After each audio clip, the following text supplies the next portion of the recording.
천사의 방문 후에 너도 짐작하겠지? 그날 밤 나는 전혀 눈을 붙일 수가 없었단다. 그렇다고 초조하게 밤을 지새운 것도 아니었지만 말이야. 아들아, 천사의 방문이 있던 그날 밤보다 훨씬 전에 이미 나는 이 모든 일을 예감했던 것 같구나. 비록 정확한 예견은 아니었더라도 말이지. 그러한 마음의 준비 덕분에 이 모든 것을 자연스럽게 받아들였는지도 모르겠구나. 그러나 한편으로는 이러한 나 자신이 놀랍기도 하고 또한 두렵기도 했단다. 그 밤을 그렇게 보낸 후 먼동이 틀 무렵까지 몸을 웅크리고 기도했단다. 나는 기도할 때 많은 말을 하지 않았어. 그저 고요함 속에서 하느님에 대한 경이로움을 느낄 뿐이었지. 마치 천사의 방문이 꿈속에서 일어난 일인 것처럼 내 몸은 그 어떤 작은 변화도 느낄 수 없었어. 내 스스로가 만든 환상을 본 것은 아닐까 하는 생각도 들었지. 그건 아니라고 바로 마음을 고쳐먹었지만 정말 아무런 변화도 느끼지 못했지만 분명 내 안에는 무엇인가가 신비롭게 존재하고 있었단다. 이에 대해서는 털끝만큼 의심할 여지도 없었지. 그래, 내 안에 어떤 새로운 현존이 자리한 것이었어. 정확히 이분은 누구일까? 무엇을 원할까?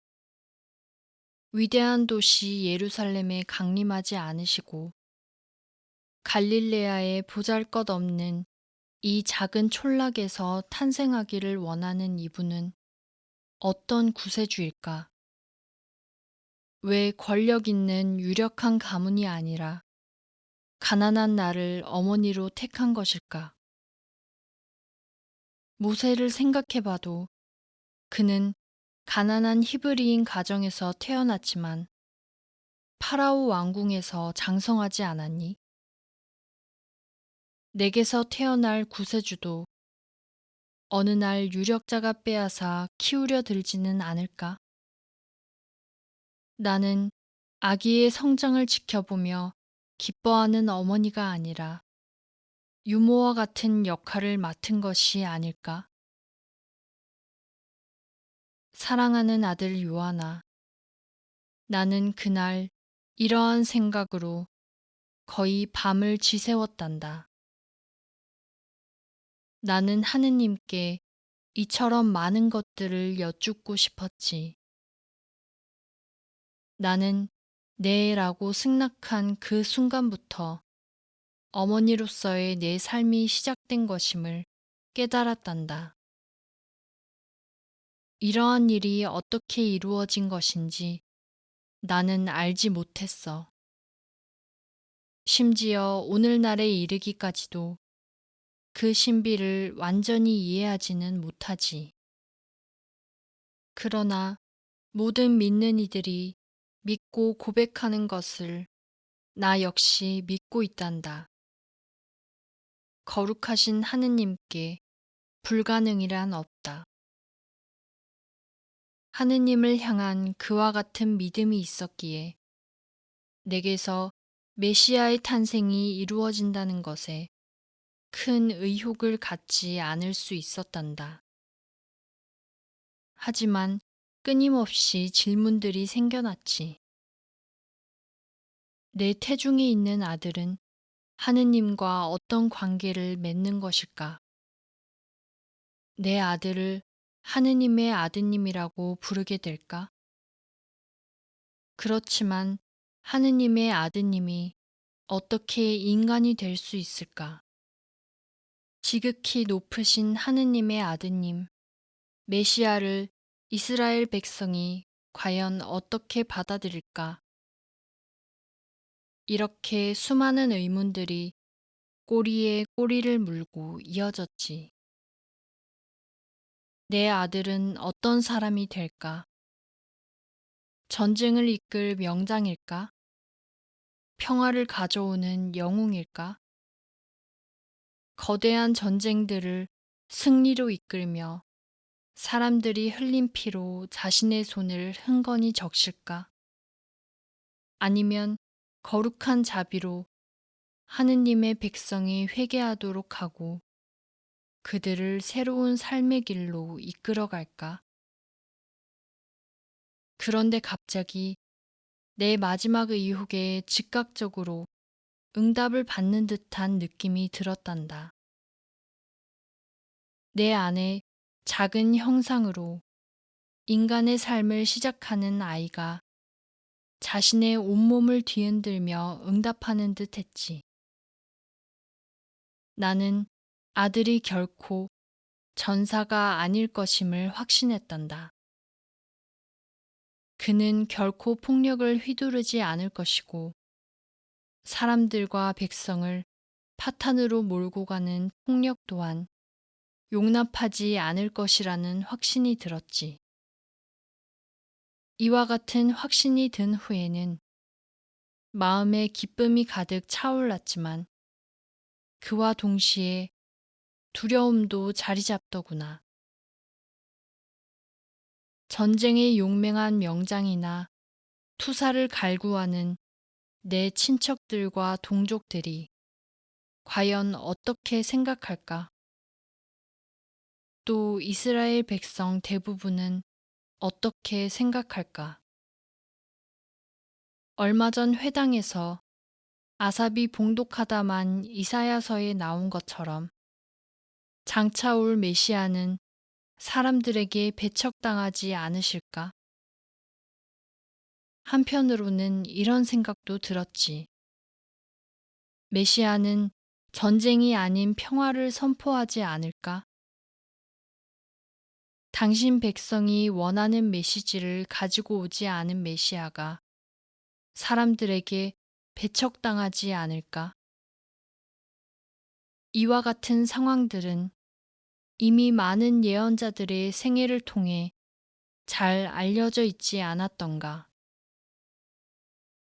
과연 메시아는 멸시를 당하고 파스카의 제물인 어린 양처럼 세상의 죄를 대신하여 죽음을 맞이하게 될까? 그것도 이방인들이 아닌 선민들에 의한 죽음을? 이해해 주렴, 요하나. 나는 정말 정신이 나가버릴 것만 같았단다. 사실 나는 이 모든 것을 이해하기에는 너무나 어린 소녀였지. 그때만 해도 나는 마을 밖을 거의 벗어난 적이 없었고, 나들이라고 할 만한 것은 이웃 마을에 아는 사람을 방문하는 것이 고작이었어. 그래, 이해할 수 없었기 때문에 가브리엘 대천사가 떠나간 후 의혹에 휩싸였지. 생각 끝에 나는 내 마음과 직관이 이끄는 대로 모든 것을 내맡기기로 결심했단다. 사실 나는 개인적인 문제에도 부딪혔어.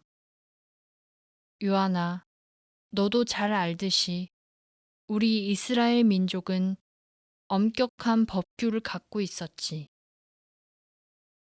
약 8해 전의 일이었어. 나자렛의 한 소녀가 죽음에 이를 때까지 돌팔매질을 당했지.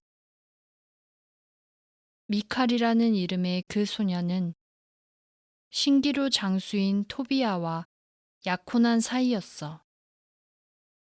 하지만 마을의 다른 청년 야이르의 아들 야곱을 사랑하게 되었지. 넘지 말아야 할 선을 넘은 탓에 그녀는 그만 임신을 했단다. 이 사실이 알려지자 우리 마을은 이들에 대한 온갖 소문으로 잠잠할 데가 없었어. 격분한 토비아는 이에 대한 처벌을 요구했고, 가련한 미칼의 아버지 사울은 토비아에게 자신의 전 재산으로 보상하겠다는 약속을 했지. 비록 사실이 아닐지라도 토비아가 미칼의 임신이 자신과 관련이 있다고 말한다면 그녀는 처벌을 피할 수 있었지만 토비아는 이 제안을 거부했어. 사실 미칼의 부친이 제안한 금액은 거부하기 어려울 정도로 큰 금액이었지만 이 경솔한 토비아가 친구들과 술을 고주망태가 될 만큼 마시면서 이 사실을 떠들게 되었단다.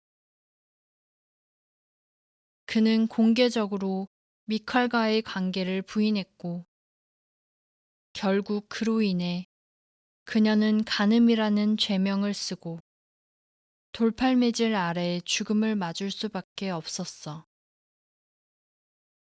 사람들은 마을의 모든 젊은이를 그 잔인한 공개 처형장으로 데리고 가서 교훈을 주려고 했지. 하지만 나는 나이가 어렸고 무엇보다 아버지가 잔혹한 현장에 내가 가는 것을 허락하지 않으셨기 때문에 그 자리를 모면할 수 있었단다. 아버지는 이 처벌이 비록 율법을 바탕으로 한 것이며 사람들에게 교훈을 준다고 해도 그와 같은 악법에는 동의하지 않으셨지. 하지만 이와 같은 일을 아는 나는 내가 어떤 위험에 처할 수 있는지 스스로 잘 알고 있었어. 사실 가련한 미칼과 내 상황이 똑같지는 않았지만 그 사실을 누가 믿어줄까? 천사가 떠나간 후 앞으로 내가 치러야 할 일들에 대한 생각들이 싹트기 시작했어. 내가 받아들여야 할 결과는 생명 그 이상도 그 이하도 아니었지. 모두가 보게 될 그 아기를 9달이라는 그 긴 임신 기간 동안 다른 사람의 눈을 피해 감추는 일이 과연 가능할까?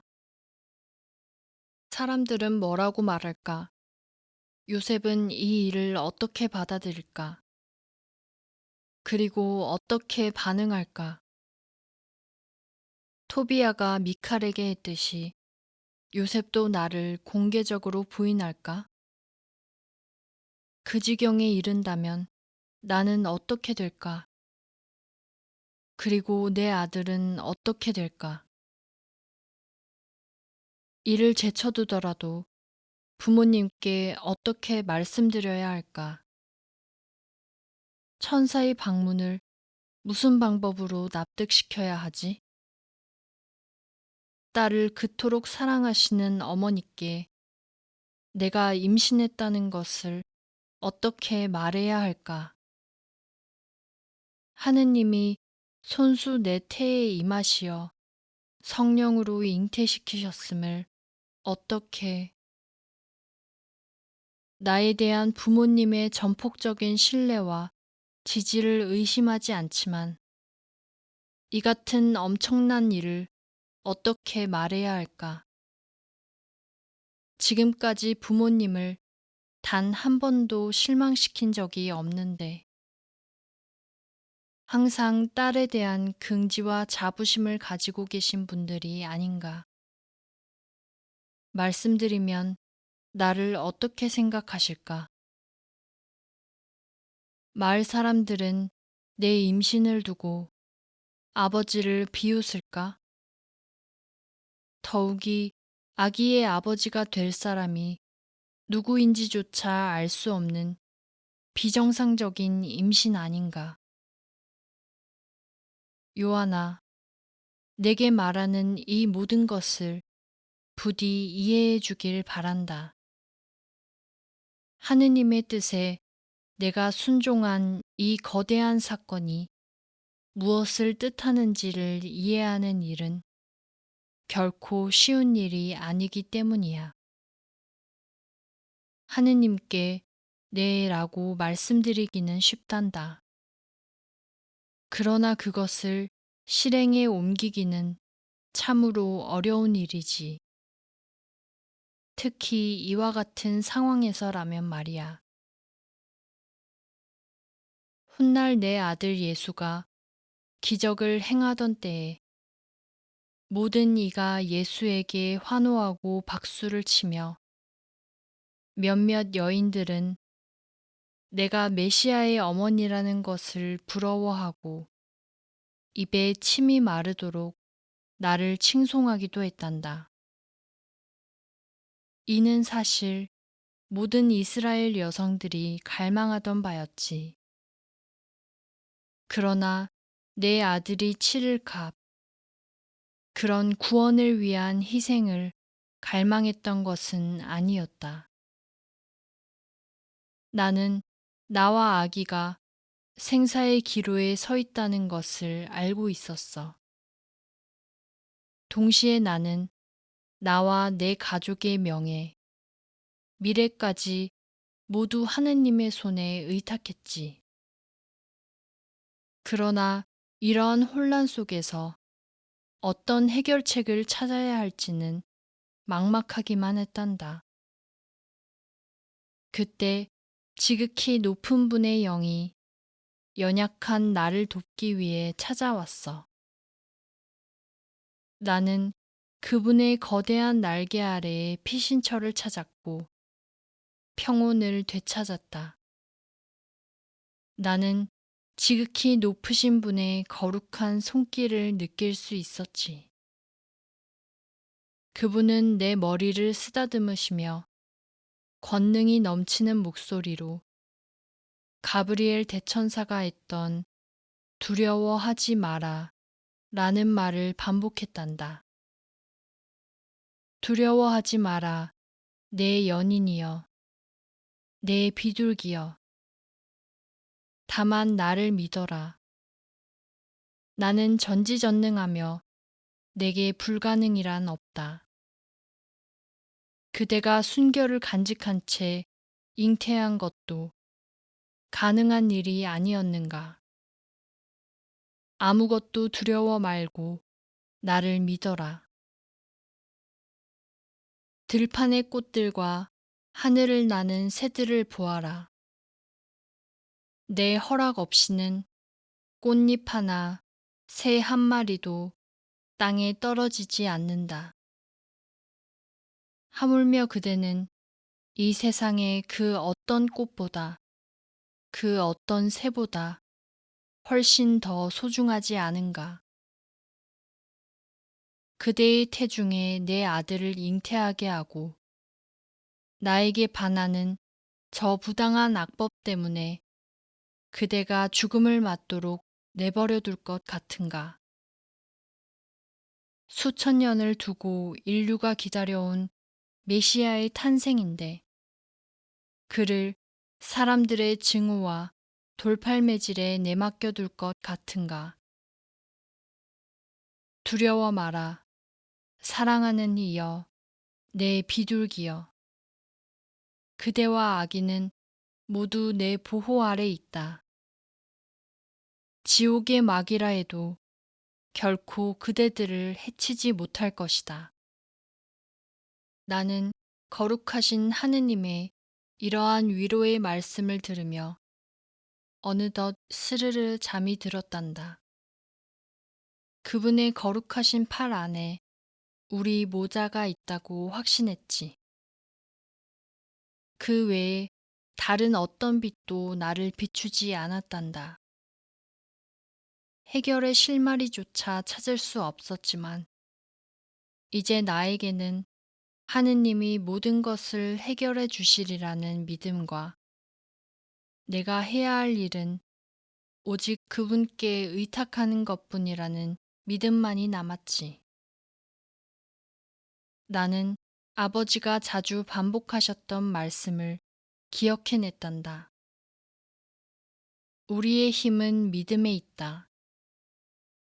하느님에 대한 믿음 안에서 나는 그분의 사랑에 힘을 얻었고 깊은 잠에 빠져들었지.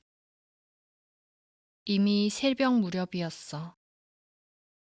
내가 평소라면 일어났을 시간이 지났음에도 일어나지 않자 어머니가 방으로 들어오셨어.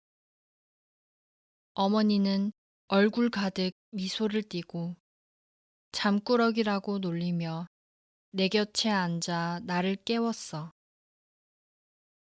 나는 눈을 뜨자마자 서둘러 일어나 어머니의 목을 끌어안았단다. 그러자 눈물이 왈칵 쏟아졌고 나는 이 눈물을 억누를 수 없었지. 이는 결코 비탄의 눈물은 아니었어. 내 마음은 놀라울 만큼 평화로웠으니까. 어머니는 내 뺨에 입을 맞추시고 머리를 쓰다듬으셨어. 그러면서 무슨 악몽이라도 꾸었는지 어디가 불편한지 물으셨어. 요한아, 어머니께 용기를 내어 말하려고 했을 때 나는 마치 죽을 것만 같았어. 입술도 잘 열리지 않았지. 입안이 바싹 마르고 목이 타는 듯 했단다. 수차례 시도한 끝에 어머니 대신 이불을 내려다보며 간신히 입을 열어 이렇게 말했지. 어머니가 될 것 같아요. 그러고는 다시 입을 다물었어. 오랫동안 침묵이 흘렀단다. 그 순간이 영원처럼 길게 느껴졌지.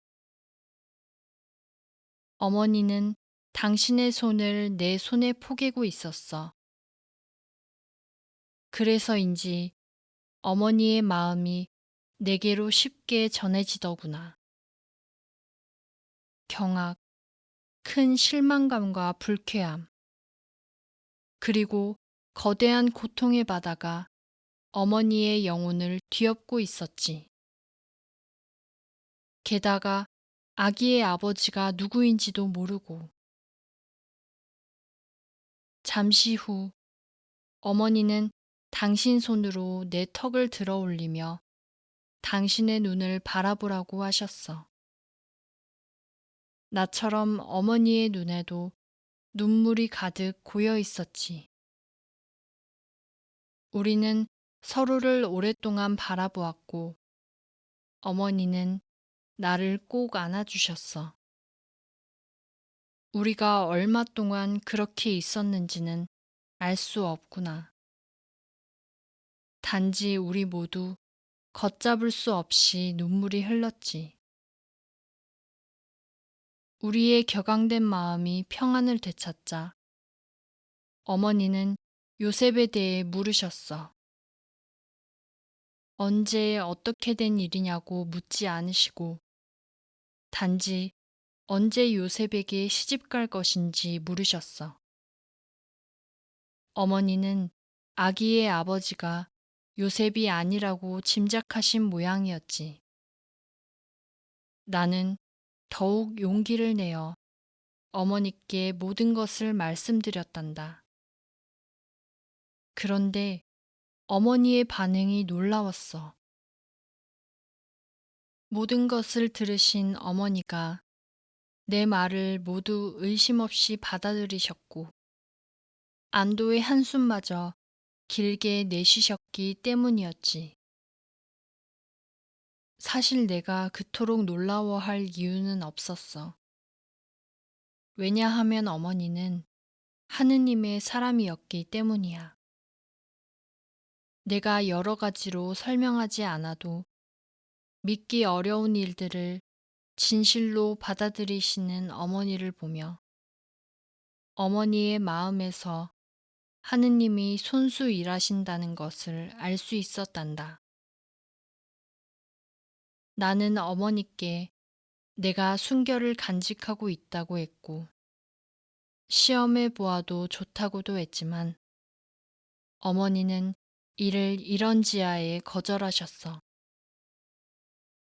그렇게 한다면 내 말을 믿지 않는 셈이 된다고 하시면서 말이야. 딸아, 나는 너를 믿는다. 이 일을 받아들인 내게 아주 작은 거짓이라도 있을 리 없겠지. 게다가 이러한 일은 네가 지어내기에 너무나 크지 않니? 딸아, 나는 지금까지 단 한 번도 너를 의심한 적이 없단다. 너는 자랑할 만한 모범적인 아이였으니까. 물론 이 일을 받아들이는 것은 쉬운 일이 아니란다. 하지만 내가 너의 말을 믿지 않는다면 이는 내게 모욕이 될 거야. 너는 신뢰를 받을 자격이 충분하니 말이야. 사실은 나 역시 하느님께 어떤 암시를 받았단다. 오래전 네가 세상에 태어났을 때 이 아기는 우리 부부의 딸이라기보다 하느님의 딸이란 생각이 내 마음에 가득 찼단다. 그렇다고 너의 탄생이 특별했다는 뜻은 아니란다. 너는 내 아버지와 내 사랑의 결실임에 틀림없었으니까. 내게 꼭 말하고 싶은 것이 있단다. 이는 내 아버지와 나, 그리고 많은 사람들이 똑같이 느낀 점이기도 하지. 이 세상 모든 사람, 심지어 좀 더 거룩한 삶을 살고 싶어 하는 사람에게조차 사실은 어떤 탕류가 흐르기 마련이야. 그러나 내게는 항상 그런 것들이 미치지 않는 것처럼 보였단다. 너는 언제나 하느님의 사람이었고, 그로 인해 천성적으로 하느님께 받은 강인함을 지닌 듯 했지. 이러한 너에 대해 내 아버지와 나는 많은 대화를 나누었단다. 우리는 하느님이 너를 특별히 원하신다는 느낌을 지울 수 없었고, 우리도 하느님의 뜻을 따라야 한다고 생각했거든. 단지 그것이 무엇인지, 어떻게 올 것인지 알지 못했을 따름이야. 그래서 우리는 오랫동안 너를 누군가와 혼약시키는 것을 꺼려했단다. 요셉을 약혼자로 정하기까지는 말이야. 그는 너와 비슷한 부류의 사람이란다. 비록 하느님께 받은 특은 같은 것은 없을지 모르지만 우리는 오랫동안 내가 결혼 생활과 어떻게 마주할지를 생각해 왔단다. 남편에게 아내로서의 도리를 어떻게 다할 것인가 하는 것이었지. 이러한 문제는 장차 하느님이 손수 말씀해 주시겠지. 우리가 계획하고 상상하는 것과는 전혀 다른 모습으로 드러내실 듯 하구나. 지금 우리에게 상상조차 할 수 없는 방법으로 하느님이 당신의 뜻을 드러내신 것처럼 말이지. 나는 하느님이 계획하신 모든 것이 뜻대로 이루어지리라는 확신이 드는구나. 이 일을 누가 아버지께 말씀드리지요? 내가 할게. 너로서는 무척 힘든 일이겠지. 내 아버지는 걱정하지 않아도 될 거야. 보통 사람이라면 지금의 상황을 이해하지 못하겠지만 너희 아버지는 그런 사람들과는 다르기 때문이지. 딸아, 기억해 두렴. 너는 하느님께 선택되었고 이는 큰 영광이란다. 내가 깨닫고 있는지 모르겠지만 이 모든 일이 너무 빠르게 일어났구나. 네가 정신을 차리기 힘들 정도로 말이야. 그러니 얘야, 너는 메시아의 어머니가 될 거야. 이는 모든 유다 여인이 바라는 가장 큰 영예가 아니겠니? 어머니는 다시 내 목을 끌어안아 주셨어. 우리는 더 이상 눈물을 흘리지 않았지. 어머니는 애정어린 손길로 계속 내 머리를 쓰다듬으며 나지막한 음성으로 내 딸, 내 딸아 하고 반복하셨어. 그러고 나서 어머니는 아버지께 말씀드리기 위해 자리에서 일어나셨어. 마을의 집들이 대부분 그렇듯이 우리 집도 작았단다. 작아도 깨끗하고 안식처로 흠잡을 곳이 없었지만 작은 탓에 내 방에서 아버지와 어머니가 나누시는 대화를 들을 수 있었지. 여보, 어머니가 말씀을 시작하셨어. 하느님이 우리를 선택하셨네요. 우리의 미천함을 돌보아 주시고 특은을 베풀어 주셨으니 잠시 일손을 놓고 이리로 와주세요. 저도 좀 흥분했네요. 여보, 와서 제 말에 귀를 기울여 주세요. 아버지는 일손을 멈추시고 나귀들에게 주려던 곡식 나달과 결을 섞은 큰 광주리를 옆으로 밀쳐두셨어. 그러고는 사려 깊게 어머니를 바라보면서도 조금 놀란 듯 깊은 숨을 내쉬면서 자리에 앉으셨지. 아버지는 곧바로 어머니에게서 심상치 않은 기색을 발견하고는 이마에 송골송골 맺힌 땀을 수건으로 훔쳐내셨어. 아버지는 어머니에게 시원한 물을 떠다 달라고 부탁하셨고, 어머니는 아버지에게 물을 건네며 이 이야기를 듣고 놀라거나 충격을 받지 않으시길 기도했단다. 우리 딸이 임신을 했어요. 어머니는 잠시 숨을 내쉬고 다시 말씀을 이어가셨어. 그렇지만 여보, 놀라지 마세요. 우선 우리 아이는 건강해요. 더욱 중요한 건 처녀의 영예에 어긋난 일을 결코 하지 않았다는 거예요. 어떤 남자와도 잠자리를 한 적이 없으니까요. 특히 약혼자인 요셉과도 상관없는 일이에요. 인간과 맺어진 것이 아니니 말이에요. 우리 아이는 순결합니다.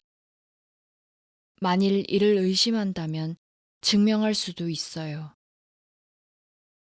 우리 딸이 내게 말한 것, 그것을 나는 믿어요. 지난밤에 하느님의 천사가 나타나 메시아의 어머니가 될 것을 승낙해 달라고 요청했답니다. 예언서를 기억하지요? 우리가 얼마나 수없이 이사야서를 반복해서 묵상했습니까? 하느님은 당신 백성을 구원하길 원하십니다. 그럼에도 우리라는 적당치 않은 그리고 가장 미천한 종을 선택하셨으니 우리는 행운을 얻은 거예요. 주님의 거룩한 계획에 이러쿵 저러쿵 이견을 제시해서는 안 됩니다. 우리가 해야 할 건 오직 하느님을 찬미하며 기도하는 일과 상상도 하지 못할 엄청난 일에 놀란 우리 아이를 진정시키는 일이에요. 어머니의 말씀이 끝나자 아버지는 손에 들고 있던 목재를 위로 치켜 올리셨어. 흥분과 괴로움에 넋을 잃은 듯 하셨지만 곧 자리에 앉으셨지. 어머니는 침묵하며 잠시 기다리셨어. 아버지는 땅으로 시선을 옮기셨고 다시 고개를 들어 어머니를 찬찬히 바라보셨어. 그러고는 거의 목을 쥐어짜는 듯한 목소리로 말씀하셨어. 여보, 내가 당신을 모른다거나 사랑하지 않는다면 이 순간 화를 냈을 것이오. 왜 내가 이 사건에 대해 다른 의견을 말할 것이라 생각하오. 행실 나쁜 딸을 마을 밖으로 끌어내 돌팔매질에 죽게 할 매정한 아버지로 나를 생각한 것이오? 아니면 오직 당신만이 부모로서 딸을 사랑하고 이해한다는 말이오? 우리 딸 마리아는 내 영혼의 기쁨이자 내 삶의 꿈이며 내 미래의 희망이라오. 그러나 우리는 이 아이가 태어났을 때부터 우리 부부만의 딸이 아니라 하느님의 딸이라는 것을 깊이 깨닫지 않았소. 사실 나는 육친의 정으로 그것을 받아들이기 어려웠다오.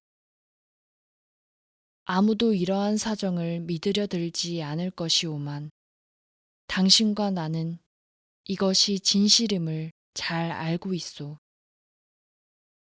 이를 증명해 달라고 누구에게도 심지어 천사에게도 요구할 필요가 없소. 우리가 딸을 믿지 않고 무슨 특별한 표적을 보여달라고 요구한다면 오히려 하느님에 대한 모독이 될 것이오. 난 내 딸을 잘 알고 있소. 당신 역시.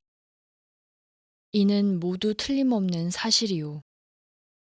우리 딸은 거짓말을 할 줄 모르오. 모세의 십계명에 명시된 계명을 어길 수 없는 아이 아니오. 아버지의 말이 끝나자 부모님은 서로를 포옹하셨어. 그리고 함께 무릎을 꿇고 주님께 기도하기 시작하셨지.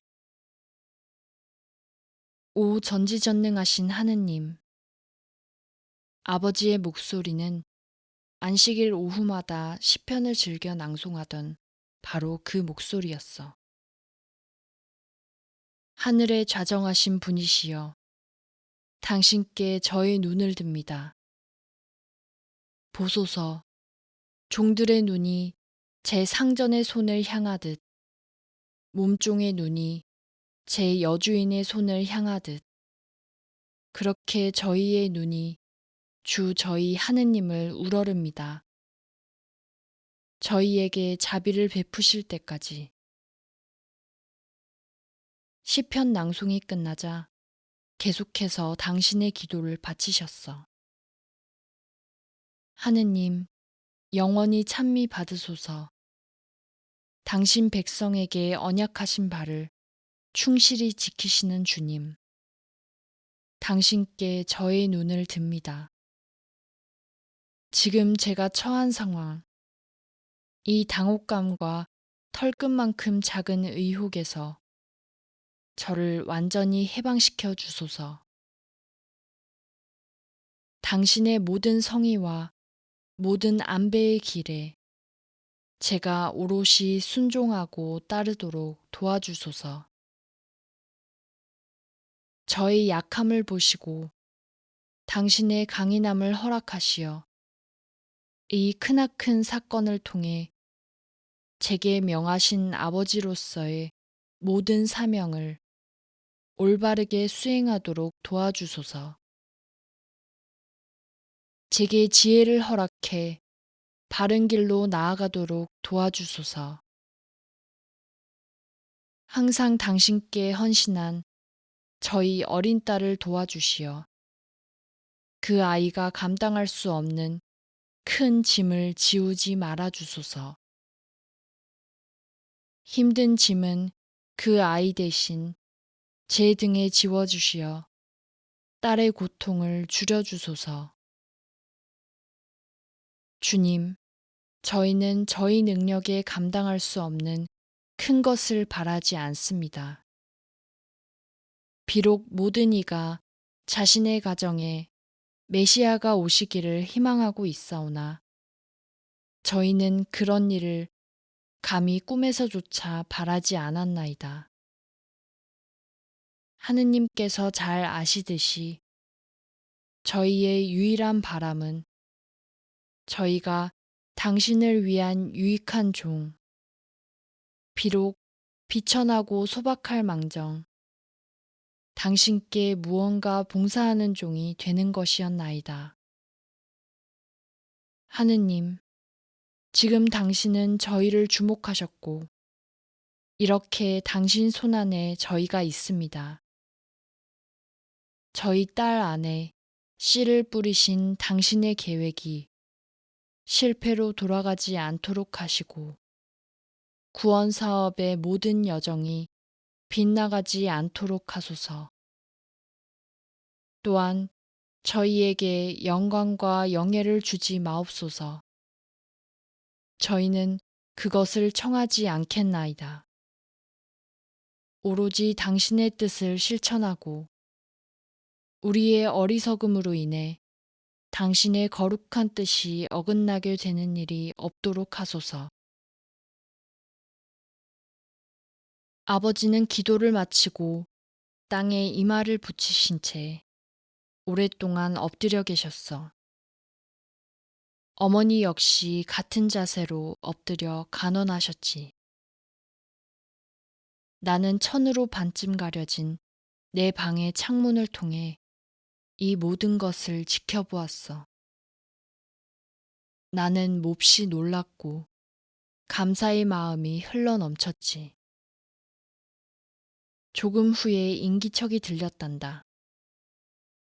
두 분이 몸을 일으켜 내가 있는 곳으로 오고 계셨지. 나는 몸을 숨기려 들지 않았어. 아버지가 먼저 들어오셔서 나를 포옹하고 내 뺨에 3번 입을 맞추셨지. 그리고 내 앞에 무릎을 꿇으시고 내 손에 입을 맞추셨어. 나는 놀라서 급히 아버지를 일으켜 세우려 했지만 아버지는 부드럽게 나를 막으셨단다. 아버지는 다시 내 손에 입을 맞추셨고 어머니 역시 그렇게 하셨어. 결국 우리 3사람은 긴 포옹 속에 하나가 되었단다. 나는 곤혹스러운 처지에 놓인 나를 돕는 하느님, 모든 것이 가능하신 그분께서 내 태중에 큰 일을 시작하셨을 뿐만 아니라 그 일을 부모님이 이해하고 받아들이도록 은밀히 행하셨다는 점에서 놀라움을 감출 수 없었단다. 잠시 후 평온을 되찾은 우리는 앞으로 어떻게 해야 할지 함께 의논했어. 어머니는 주님의 천사가 언급한 예루살렘 남쪽 아인 카렘에 살고 있는 친척 엘리사벳을 기억해내셨어. 그녀 역시 임신 중이었고 이미 임신한 지 6달이 넘었지. 나이가 많은 엘리사벳이 임신했을 때 주위에서는 다들 놀라워했단다.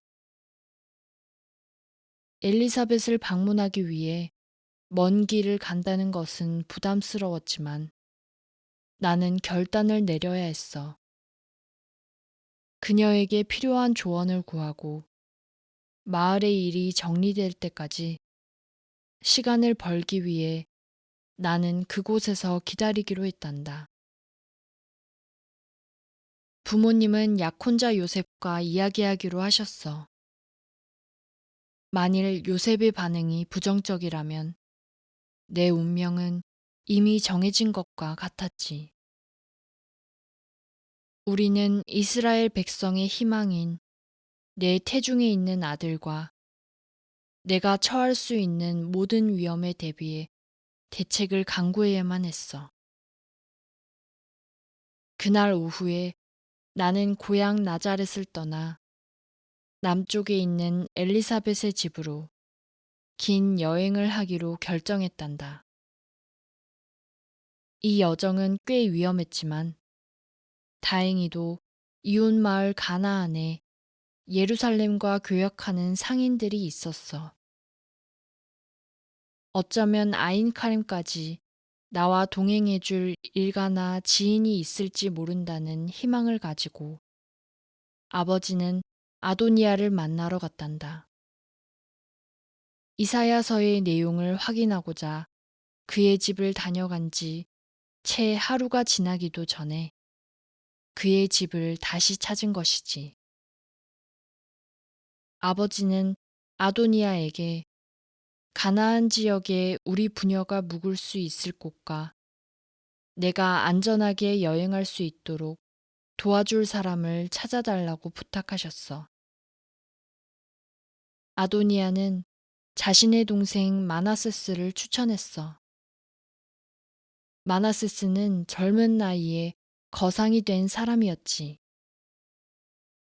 아도니아는 내가 마나세스의 집에서 머물며 상인들의 무리가 그곳을 지날 때까지 기다리면 분명히 그들 중에 긴 여행을 함께 해줄 동반자가 나타나 엘리사벳의 집까지 동행해 줄 것이라고 말했단다. 아버지는 가나안의 마나세스의 집까지 나와 같이 가주시기로 했어. 그 작은 도시는 우리 마을에서 그다지 멀지 않았는데 비록 산중에 위치했지만 외부와 연결이 원활했고 겟네사렛 호수와 함께 해안이 연결되어 교통과 무역의 요지였지. 또한 포도 경작으로 유명해서 인근 지역은 물론이고 이스라엘 전역에서 가장 좋은 포도주 생산지로 명성이 높았어. 밀과 귀리, 보리 풍작으로 농사짓기 적합한 곳이기도 했지. 아버지는 평소에 말씀을 많이 하시는 편이 아니었지만 그날 여행 중에는 낮은 목소리로 시편을 암송하거나 성경 구절을 들어 기도하시며 마음의 불안을 떨치려고 하셨지. 하지만 나는 점차 아무런 일도 없었던 것처럼 평소와 다름없는 상태가 되었고, 그런 나를 보며 아버지도 나를 평소처럼 대하려고 하셨어. 전과 달리 나에게 특별 대우를 한다면 오히려 나에게 좋지 않을 것이라고 생각하신 듯 했어. 아버지는 내가 도보로 여행하는 것을 허락하지 않으셨기에 나는 나귀를 타고 갔어. 이 또한 우리 마을에서는 흔한 일이 아니었단다. 나는 소녀이긴 했지만 튼튼했고 아버지는 노인은 아니었지만 연장자였기 때문이지. 나는 아버지에게 마을 사람들 이목도 있고 또 불필요하게 입에 오르내릴 수 있으니 아버지가 나귀를 타는 것이 좋겠다고 말씀드렸어. 내 말에 아버지는 나귀를 타고 가셨지만 마을 어귀를 벗어나 막 가나안 땅으로 들어서자마자 즉시 내리시며 나에게 다시 타라고 명하셨지. 가는 길 내내 아버지는 고삐를 쥐고 계셨고 나는 나귀 위에서 부녀간의 깊은 정을 느낄 수 있었단다. 가끔 아버지를 볼 때면 그분의 사랑 가득한 시선과 마주쳤고 때때로 꼬마야 라고 부르시는 음성을 들을 수 있었지. 나는 우리 집에서 꼬마라고 불렸는데 부모님의 마음속에 나는 아직 어린 딸이기 때문인 듯 했어. 아버지는 애정을 담아 나에게 계속 물으셨단다. 얘야, 어때? 편하니? 어지럽지는 않니? 아버지는 하느님의 일에 대해서도 물으셨지. 특별한 그날 밤의 일이 아니라 하느님의 울타리 안에서 이 모든 일을 어떻게 느끼고 생각하는지에 대해 물어보셨어. 우리는 길지 않은 여정 동안 사랑이 가득한 부녀 사이의 친교를 나누었어. 여행은 꿈처럼 감미로웠지만 지금 내가 가는 이 길이 아버지와 딸이 작별하는 길처럼 느껴졌단다. 나는 이제 소녀에서 여인으로 성장하여 집으로 돌아오게 될 것이기 때문이었지. 결국 이 여행은 아버지의 집을 떠나 부르심의 길로 나아가는 여행이었단다. 마나세스는 우리를 크게 환영해 주었어. 형 아도니아로부터 이미 전언을 받은 그는 우리의 도착을 기다리고 있었지. 훌륭한 저택 안에는 우리가 묵을 방 2개가 준비되어 있었어. 이미 어둑어둑해질 무렵이라 마나세스는 우리가 씻을 수 있도록 항아리에 담긴 물을 내주고 나서 아내와 어린 2아이를 소개시켜 주었어. 이어 아버지는 남자들과 식사하러 가시고 나는 여인들과 함께 저녁을 들었지. 아버지는 다음 날 아침에야 다시 볼 수 있었단다. 그곳의 어느 누구도 내게 일어난 일을 눈치채지 못했어. 늦은 나이에 임신한 친척의 출산을 돕기 위해 여행길에 올랐다는 말에 모든 이가 고개를 끄덕였지. 우리는 자연스럽게 이야기를 나누었어. 잠자리에 들기 전에 나는 마나세스의 아내 리아와 이야기를 나누었어. 그녀는 나보다 10살 정도 많았는데 부모님이 돌아가실 때 많은 유산을 상속받아 동생과 나누어 가졌다고 했어. 부부 사이도 좋았고 그녀가 갖고 온 많은 지참금 덕분에 남편의 사업도 크게 번창했다고 했지. 특히 리아는 매우 친절했는데 그녀는 나를 방으로 인도해주고 혼자 편히 쉴 수 있도록 배려해 주었어. 나는 잠자리에 들자마자 깊은 잠에 빠져들었어.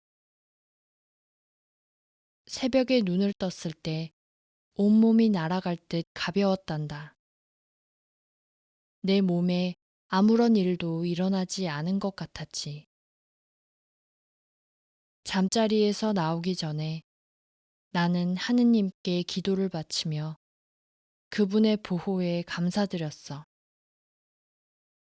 그리고 전능하신 하느님께 의지하여 이 위대한 임무를 수행할 수 있기를 기도했단다. 내 모든 것을 그분께 봉헌하겠다고 거듭 다짐했지.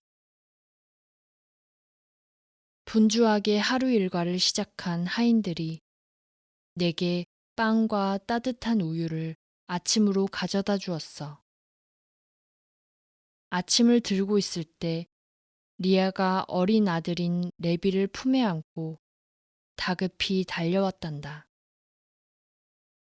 레비는 얼굴에 붉은 반점이 돋아나 있었는데 지난밤 내내 잠을 자지 못하고 울고 보챘다고 했지.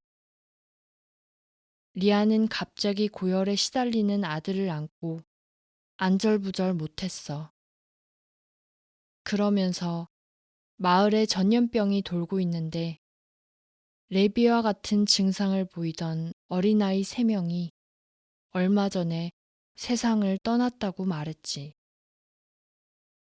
그녀의 말을 들으면서 나는 무엇을 어떻게 해야 할지 막막했어. 우리 부녀를 진심으로 대해준 이 부부를 나는 어떻게든 돕고 싶었지만 병에 좋은 치료 방법이나 약을 전혀 알지 못했지. 그러나 나는 기도하는 방법을 알고 있었어. 나는 리아에게 함께 기도하자고 말했어. 나는 무릎을 꿇고 하느님이 레비를 도우시기를, 특히 이 아기에 대한 하느님의 뜻이 이루어지기를 간구했어. 리아는 놀란 눈으로 나를 보더니 이내 고개를 숙여 하느님의 뜻대로 이루어지기를 함께 빌었지.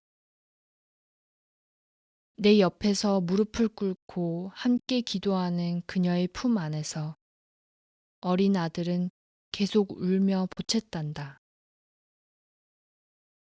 그녀는 침묵 속에서 내가 무엇인가 말해주기를 기다리고 있었지만 사실 나는 무척 막막했지.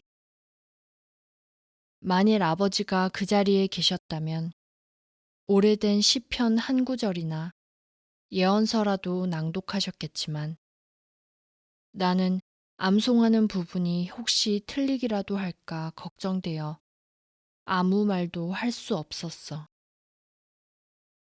그렇게 몇 분이 흘렀어. 리아는 보채는 레비를 흔들며 달래고 있었고 나는 목청을 돋우어 더 큰 소리로 전지전능하신 하느님께 이 아기를 치유해 주시기를 간청했지. 그리고 이 부부가 하느님의 뜻을 모든 순간마다 받아들일 수 있도록 도와주시기를 빌었어.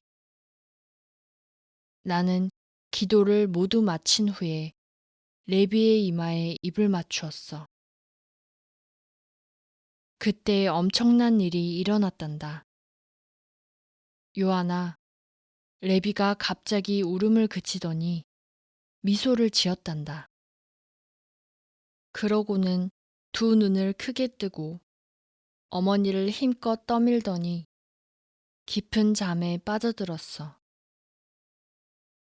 아기의 얼굴 전체에 나타난 반점들도 갑자기 사라졌지. 리아가 나를 올려다보았고 나는 내 기도가 이루어졌음을 알았단다. 리아는 레비가 깨지 않도록 하인에게 조용히 건네주고 나서 나를 힘껏 끌어안으며 온갖 감사의 말을 쏟아냈어.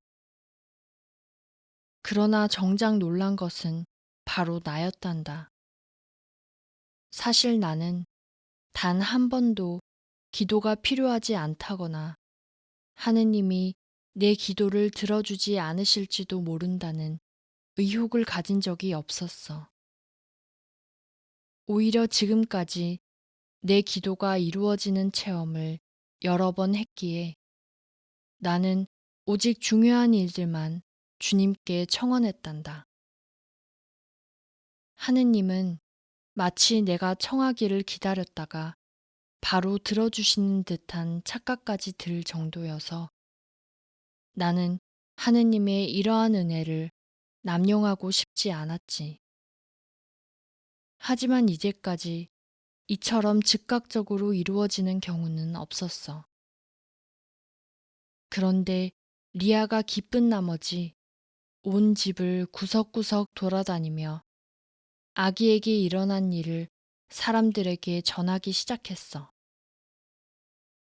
집주인인 마나세스와 아버지 요아킴이 함께 나타났고 모든 이가 레비의 치유에 찬미와 감사를 표했어. 심각한 표정으로 나를 찬찬히 바라보시던 아버지의 모습을 지금도 기억한단다. 아버지는 많은 이들이 모여들지 않았다면 전처럼 내 앞에 무릎을 꿇으시고 손등에 입을 맞추셨겠지. 그러나 그 당시에는 아무 말씀도 하지 않으셨어. 다만 집주인 마나세스에게 내 여행을 잘 돌봐달라고 부탁하시고 나자렛으로 돌아갈 채비를 서두르셨을 따름이었지. 아버지를 배웅하러 나간 길에는 무성한 올리브 나무들이 쭉 늘어서 있었어. 나는 그 길을 따라 걸으시는 아버지의 뒷모습을 바라보았단다. 그분 어깨 위에 놓인 무거운 짐을 생각하니 가슴이 메는 슬픔이 느껴졌지. 이제 돌아가 약혼자 요셉에게 어떻게 이야기하실지, 아직 혼인도 하지 않은 딸이 임신했다는 소식을 어떻게 전하실지, 나는 떠나시는 아버지의 뒷모습을 바라보면서 전능하신 하느님께 아버지를 도와주시기를 간절히 기도했어. 부모님에 대한 걱정이 끊임없이 솟아났기에 나는 하느님께 두 분을 자비롭게 굽어보시기를, 그리고 이 일에 대한 출구와 방책을 마련해 주시기를 바라며 간절한 기도를 올렸어. 나 역시 그 시기에 새로운 국면을 맞았단다. 지금까지는 늘 부모님의 보살핌과 사랑을 받으며 살아왔지만 집을 떠나온 이곳에 내 혈육은 아무도 없었어. 나는 단지 15살의 소녀였지만 나는 내 안에 큰 군대가 있는 것 같은 힘을 느꼈단다. 어느 여인이라도 자신의 태중에 있는 생명을 낳기 위해서는 힘을 내야 했지. 나는 내 아들을 위해 하느님의 보살핌을 받으며 앞으로 나아가야 했어. 나는 다시 마나세스의 집으로 들어섰어. 리아는 아버지와 나의 작별을 방해하고 싶지 않아서 레비를 품에 안은 채 집 안에서 나를 기다리고 있었지. 그녀는 내가 고통받고 있음을 느꼈단다.